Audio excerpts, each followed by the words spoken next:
It's also interesting as an early lesson in learning to back your own judgment about what will work. Yes, that's true. And I suppose I was lucky in a sense that those early times I didn't really get a hiding. There was no great catastrophe. So I was buoyed on to do other things and to continue without having, you know, a lot of damage to collect. Let's see what happened to the Piano Man.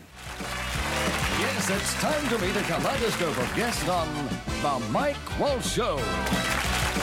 I heard about a song contest that was being run by The Mike Walsh Show. Thank you, ladies and gentlemen. Welcome, everyone, to our show for today. So, sat down at the piano, wrote a song, and then promptly sent it off to TCN Channel 9 in Sydney.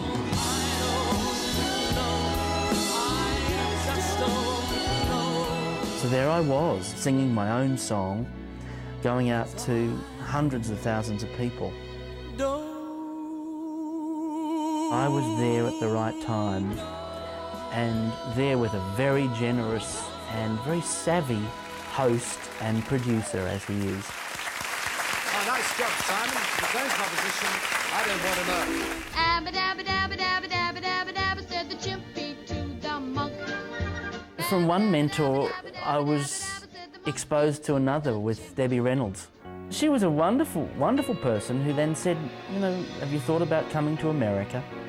It was a terrific exposure to the old Hollywood. But the glass piano was the thing that really made it work for me at that time. The truth is so plain to see. Very glitzy, very 1980s. Ladies and gentlemen, the Simon Gallaher Show. It was, you know, such an experience to do 2 full variety series of television for the ABC in the days where money was no object. It wasn't a talk show, it was a true music show.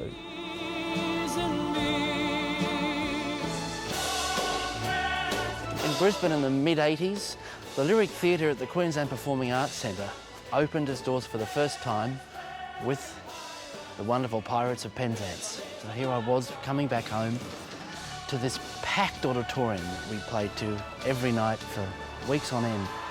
A very exciting feeling being here for the first time. And of course, since then I produced 6 or 7 major musicals right in this very theatre.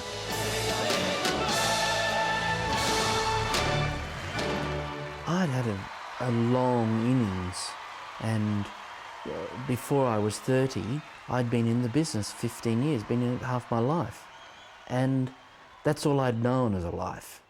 So I was tired, I was worn out, but also I was searching for something for myself. Financially, I'd had a very, very successful time. Constant work and very high income. But then it was, well, what do you do with it? You can buy all of these flash things and fancy things, but do you have anybody to share it with? You are the someone on who I can depend. I had met Lisa through her brother Todd, who was in the chorus of Pirates, and that's how we all got to meet. I came home for 2.5 years, I think, and we just played house. Had our daughter and then had our first son. And then, after finishing, or trying to finish this home, boy, talk about running out of money and realising quickly, I gotta go back to work.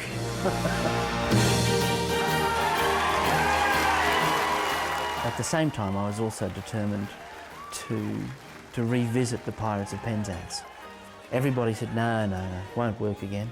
So, in almost desperation, I decided that I would be the producer, and I would put every penny that I've ever earned, every piece of collateral down to make this a reality.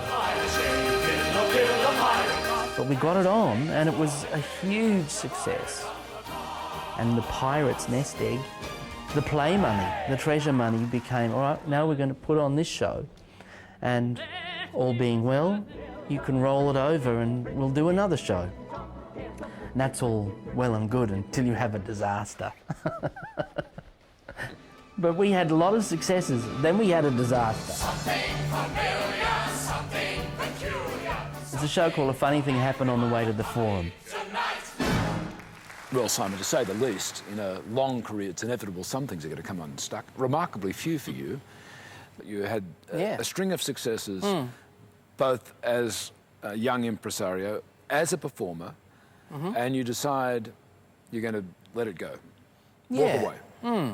I'd set myself certain goals and had achieved most of those that I'd wanted to achieve. And it was a matter of finding myself. There'd been no time for Simon the person.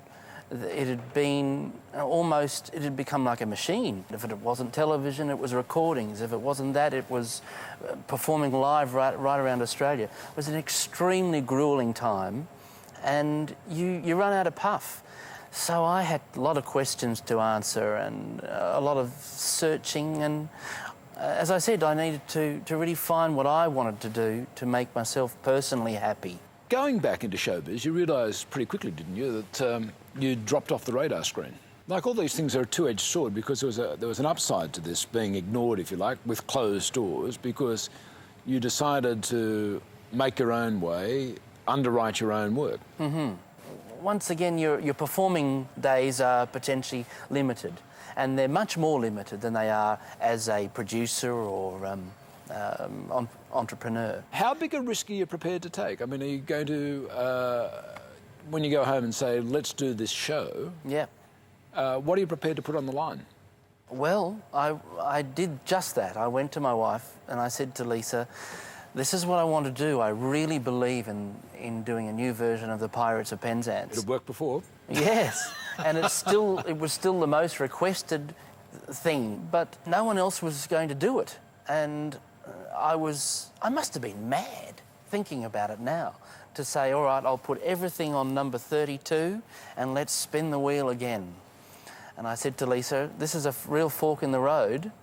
And it was she who said, go for it. Well, further down the road, when things did go belly up a few times, as indeed they must with anyone who's trying lots of ideas, like the Forum. Yes, with Forum, Funny Thing Happened on the Way to the Forum is a show that I produced, and I copied my own model, which was to continually reinvest in my own productions without outside investment or money. And, you know, it came a crasher, a wonderful show, one that I'm very, very proud of to this day.